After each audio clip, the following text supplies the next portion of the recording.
Hello everyone, this is Dipesh और हम बिन्नू भैया स्वागत करते हैं आपका। आपका। तो पिछले वीडियो में आपने देखा कि दो 9 साल के बच्चे रॉबर्ट और माइक पैसा कैसे बनाया जा सकता है ये जानने के लिए वो माइक के डैडी के पास जाते हैं। माइक के डैडी बोलते हैं कि वो बताएंगे कि पैसा कैसे बनाया जा सकता है, बट उसके लिए उन दोनों बच्चों को उनके यहाँ काम करना था।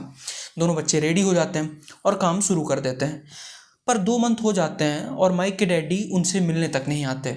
अब रॉबर्ट को वो काम छोड़ने का मन करता है क्योंकि बहुत दिन हो जाते हैं और माइक के डैडी उनसे मिलने नहीं आते। अरे दीपेश बाबू, अब हमसे वेट नहीं हो रहा है, जल्दी से टीवी चला दो, हमको देखना है आगे क्या होता है। यहाँ से इस स्टोरी का क्लाइमेक्स पार्ट स्टार्ट होता है। अब रॉबर्ट गुस्से से लाल होकर माइक के डैडी के पास जाता है और इस समय माइक के डैडी अपने किसी काम में बिजी रहते हैं, जिससे कि रॉबर्ट को हॉल में वेट करना पड़ता है और माइक अपने किसी काम से अपने रूम में चला जाता है।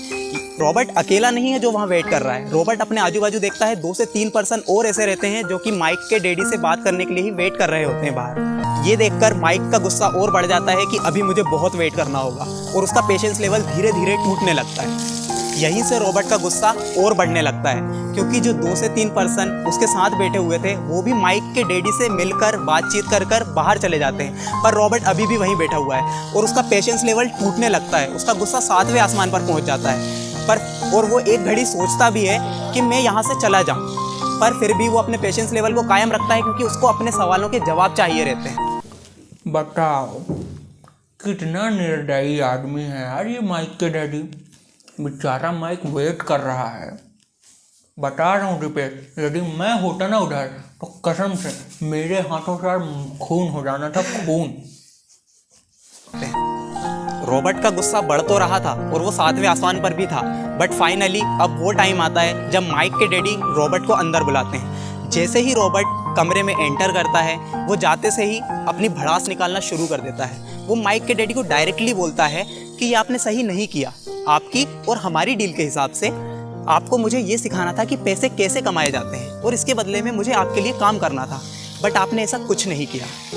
रॉबर्ट पूरी तरह से डिसअपॉइंट होकर माइक के डैडी से कहता है, मैं इन 2 महीनों में बहुत कुछ ऐसा सीखना चाहता था जिससे कि मैं पैसा कमाना सीख सकूं, बट इन 2 महीनों में मैंने कुछ नहीं सीखा और उल्टा मेरा टाइम वेस्ट हो गया है। माइक के डैडी रॉबर्ट से पूछते हैं, तुम क्या चाहते हो, इस चीज़ का सॉल्यूशन बताओ।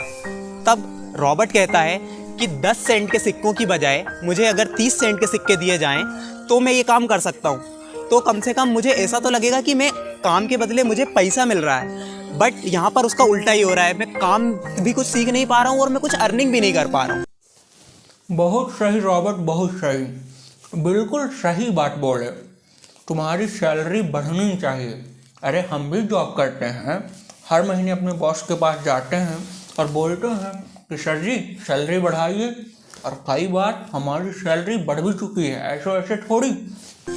माइक के डैडी कहते हैं, तो क्या इससे तुम्हारी प्रॉब्लम सॉल्व हो जाएगी?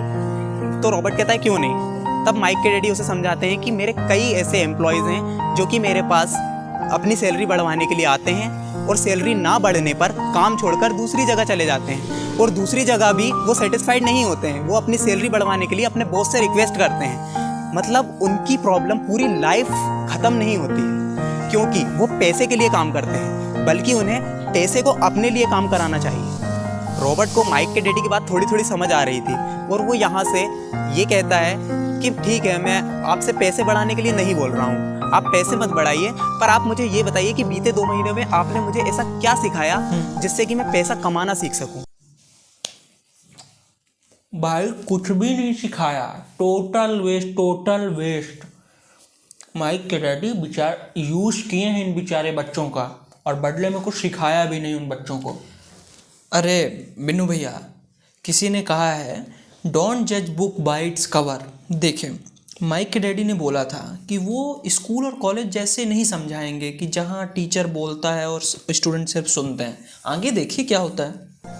माइक के डैडी कहते हैं कि तुमसे किसने कहा कि मैंने तुम्हें कुछ सिखाया नहीं है। ज़रा सोचो, जिस उम्र में तुम्हारी उम्र के बच्चे खेलने कूदने में लगे रहते हैं, उस उम्र में तुम अपनी लाइफ का थोड़ा सा टाइम निकाल कर पैसे कैसे बनाए जाते हैं इस ओर ध्यान दे रहे हो।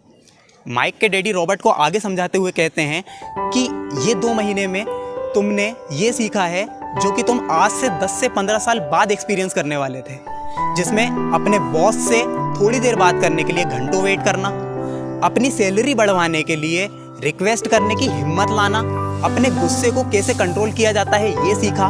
और तुमने सबसे इम्पोर्टेंट थिंग जो तुमने सीखी है वो ये कि लोग पैसे के लिए काम करते हैं, बल्कि तुम्हें पैसे से कैसे काम कराया जाता है ये सीखा है।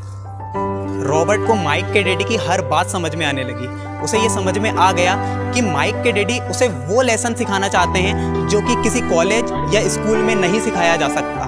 और तभी से रॉबर्ट माइक के डैडी को अपना रिच डैड मानने लगता है। ओह, तो अब समझा कि मेरी सैलरी बढ़ने के बाद भी कुछ दिन बाद मुझे लगता है कि मेरे खर्चे पूरे नहीं हो पा रहे हैं, क्योंकि मैं पैसे के लिए काम करता हूँ।